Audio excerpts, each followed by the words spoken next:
And then I have to admit, as I was reading it, I thought that there were some parts that struck me as being a little bit dirty, honestly. Oh, are you thinking of the... Let me tell you why. Okay. Just very quickly. The Bush reference in your first comment, and if you and your Bush indeed know her. What else was it? Oh, and then your comment, what is this pain come near me? Now I thought my heart would burst. I don't know, that sounded almost like a virginal thing on a wedding night. And there's spiked like some cadenzas head. Yes, okay, thank you.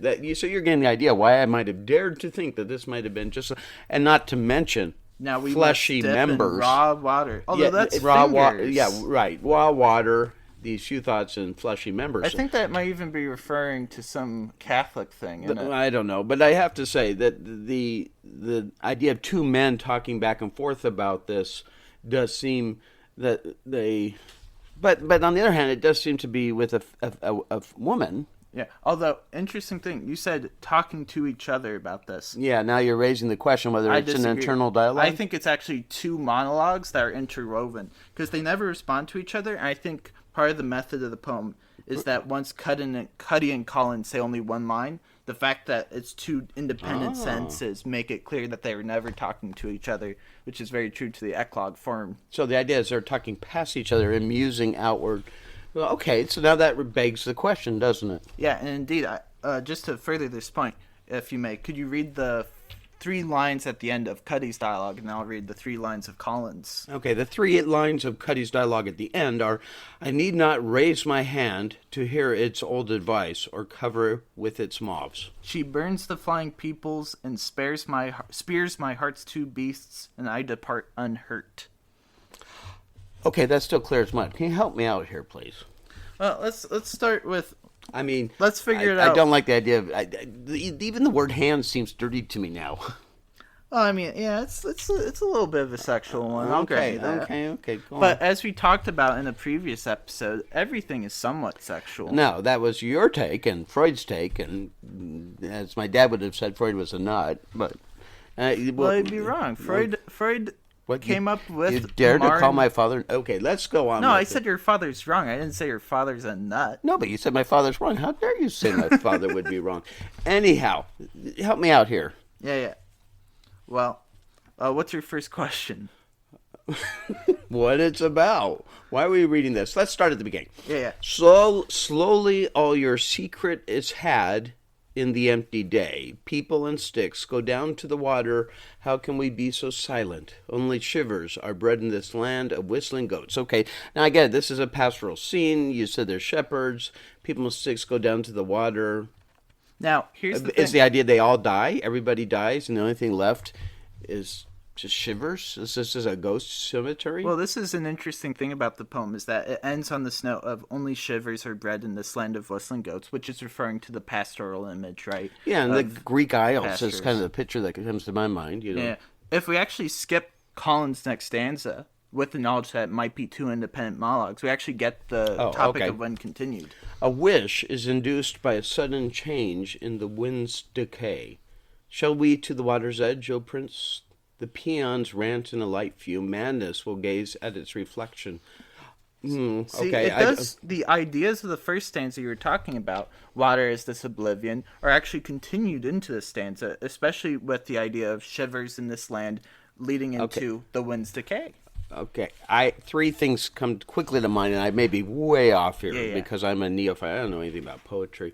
But what come to mind are Galatia and Pygmalion, so the waters of the river Styx. There's Styx, and there's also last forgetfulness. Right, exactly. And then also Ophelia and Hamlet, because you have this prince thing, and it wasn't Ophelia ends up in the... Now... Prince is Hamlet, and Ophelia ends up floating in the river, right? We're getting somewhere. Now, here's the thing that's interesting. Remember, go to the next stanza, and you'll recall this as one you point out as being oddly sexual. Okay. Read it again.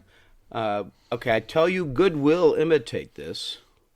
Now we must dip in raw water these few thoughts and fleshly members, so evil may refresh our days. Now, if you remove Collins' monologue, well, I don't know if you agree with me, but to my mind, it reads far less sexually.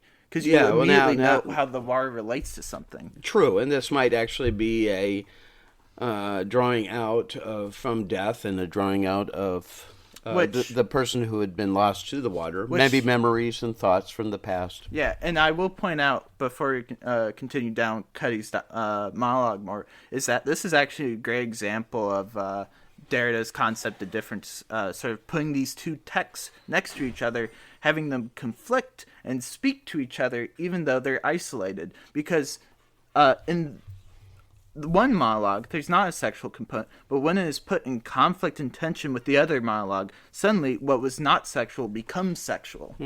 Okay, that is kind of interesting. Okay. It's filled with method. So then I need not raise my hand to hear its old device or cover with its maw. And this is the hand that entered into the water to bring out the person. So, okay, so the picture I'm seeing is very much that reaching down for the person who's died and is under the water and drawing them out. And there's also this sort of reaching the hand into the water, which is reaching into oblivion in a way. Right, and bringing it back with... And it says, so evil may refresh our days, which has its own interesting capacities, this idea of troubling the pastoral image by noting the oblivion at its center via water, by the image of water, which writers like Joyce, for instance, have often associated with the idea of the void as opposed to the definition of land, stuff like that. Sure, water's often been identified with chaos as well, and the lack of structure. Okay, so what about the other one? So we talked about Cuddy, what about Colin? Well, I will read the stanza by stanza and we'll see what happens. Father, I have long dreamed your whitened face and sides to accost me in dull play.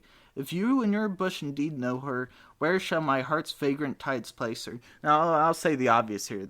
To me, this seems like a reenactment of Freudian Oedipus complex type stuff, where the origin of psychological trauma and turmoil is from the idea of the parents having sex with each other, and the sort of paranoia of both castration and also of Oedipus complex sort of arises from that. Oversimplification, but that's what strikes me from that. Okay.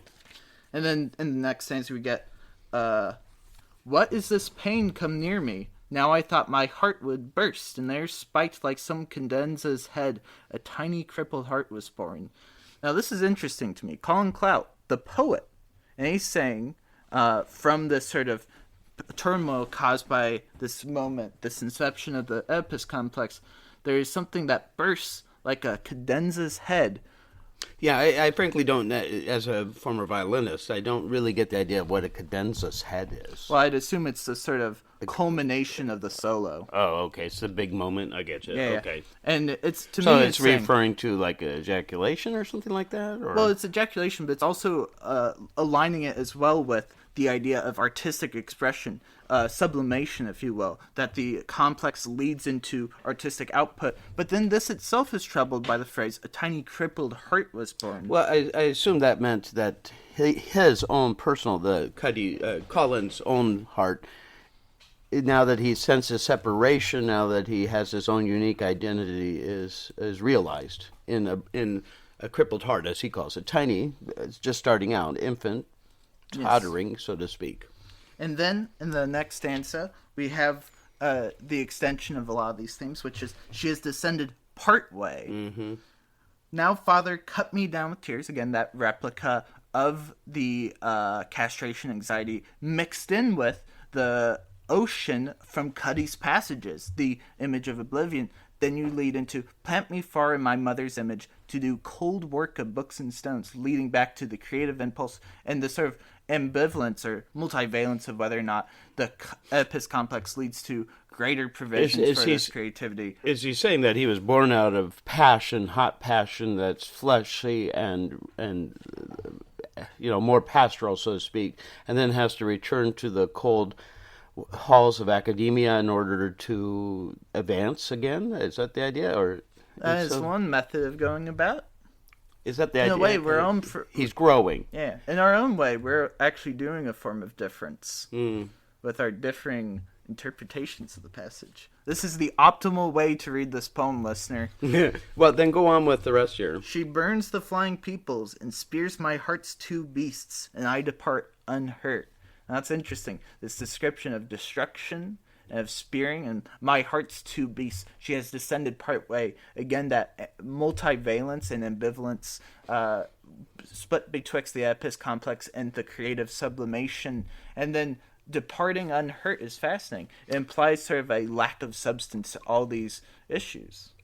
When it said she descended part way, is this possibly that within the Oedipal relationship, she can come to him in a mother-son love, but she can never come to him in the mother-lover love? I mean, the Quite possibly. woman-lover relationship. So she comes to him with a certain type of love, but not with the love that, even to then, so he then ends up being kind of this third outside thing. Now, in... What's the heart's two beasts? You got any beasts? Sorry. Heart's two beasts. That, I assume, is a reference to the ambivalence of both Colin in terms of a lot of the subjects he's bringing up, and in addition, a reference to the form of the poem, which is these two monologues, Spears My Heart's Two Beasts. It's implying that these two opposed monologues, one talking about this philosophical oblivion rooted in this pastoral imagery, and the other talking about these sort of Freudian issues, that there is a connection being drawn, that philosophy and psychoanalysis are in fact two faces of the same coin. Ah, interesting. Okay, well then, what do you take away, so as we come to the end or near the end of our episode here, we've spent some time interacting with this poem by John Ashbery. What do you take away that enriches your life in some way or deepens your thoughts on these matters? Well, I think one thing is the identification of how themes from earlier time periods can constantly reassemble and reconfigure themselves in the present day to sort of bring back up of the eclogue. Further, I think it's also a practical application of a philosophical idea done by Derrida, which I think any English major, or I suppose philosophy major, would greatly appreciate to see performed. But you've mentioned several times about Freud and suggested some Freudian ideas, but isn't what you just said somewhat Jungian as well? The idea of a collective, in a sense, a collective unconsciousness out of which common themes are emerging and then subsiding again. Possibly. I was also thinking a little bit of Foucault's method of looking at how pastimes can speak to present moments in terms of understanding how the positions we hold to are constructed and also not constructed, or the tensions in that, and how power shifts in terms of our understanding of concepts over time. Yeah. Okay. Well, I have to say, Elam, this has been fascinating. And you can do this for every Ashbery poem. That's why he's one of the greatest poets of all time. That's the exact reason. What just happened here, dear listener? That is why Ashbery's great. We probably weren't even close to the actual meaning. We probably were way, way off, and he probably is. That's how good it is. That's so good. Maybe we'll do another episode and try it with an entirely different interpretation. But anyhow, for now, I'm Chris. And I'm Elam. And this has been Infobores. Infobores. Scooby-Doo-Doo-Doo-Doo. Thanks, Elam. Bye. Bye. Totus floreo. Amore virginali, totus arleo. Novus amores copereo. Novus amores copereo. About information. Thanks, Elam.